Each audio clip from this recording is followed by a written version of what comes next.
Alors on y va aussi là, hein, parce que la semaine dernière où nous avons fait le bruit, et là on avait dit qu'on ferait le son. Non, qu'est-ce que tu me racontes?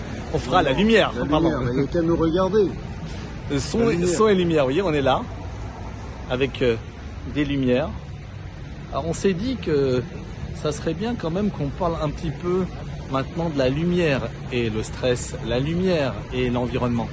Nous sommes parfois attaqués par des lumières, on dit industrielles, notamment dans les services hospitaliers ou même dans les bureaux. Vous savez, la lumière blanche, la lumière jaune, voilà. La lumière du téléphone, la lumière des écrans. Voilà, exactement.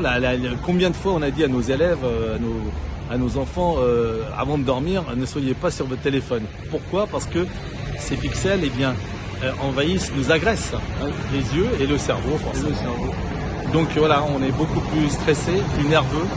Et le fait d'avoir uniquement des ordinateurs maintenant au bureau, au travail, fait partie de ce problème, n'est-ce pas? Absolument. Mais d'ailleurs, c'est une source d'épuisement, voire de burn-out, le fait d'être branché régulièrement sur les écrans. Et ça, vous le savez, je pense. Oui. Alors voilà, on a une drôle de tête. On est tout rouge.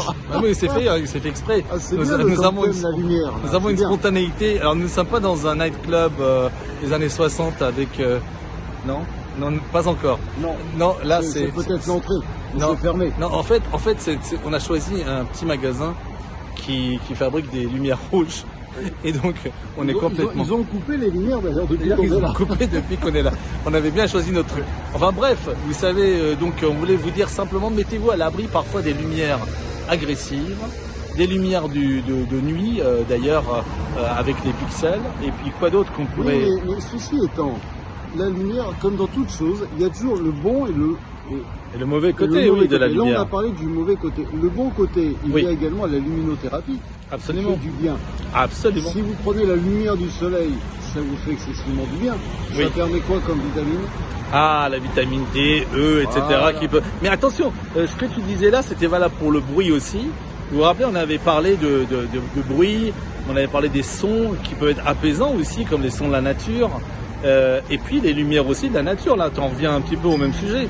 C'est-à-dire qu'une lumière douce, une lumière du soir, une lumière d'été, une lumière d'hiver, lumière d'automne, et le printemps bien sûr, tout ça c'est des cycles qui peuvent nous nourrir aussi, la lumière. Absolument. Effectivement, la vitamine dont tu en as parlé, dont on a besoin avec la vitamine D notamment, qui se métabolise grâce au soleil, mais n'oublions pas aussi les gens qui aiment bien être bronzés, le visage, etc.